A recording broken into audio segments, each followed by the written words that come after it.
Aslanbap жана Тайгара 80 кг салмактагы балбандардын экинчи жуы.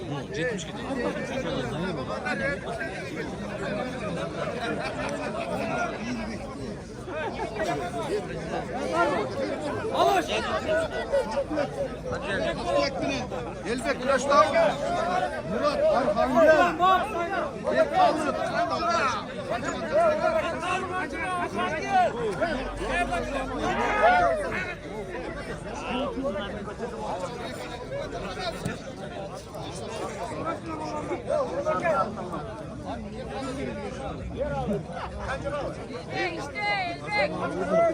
Orta.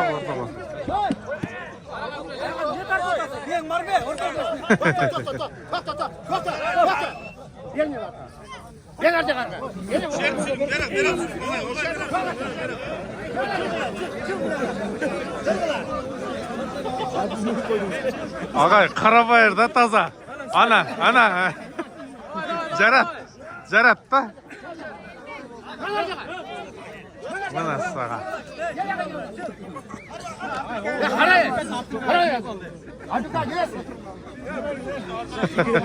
Ana tartip boluş gerek negizinde.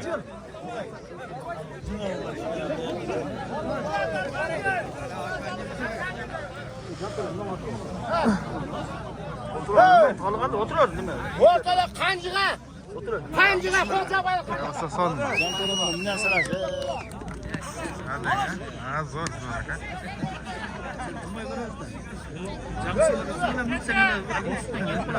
Like'tan basasın mı? Bas.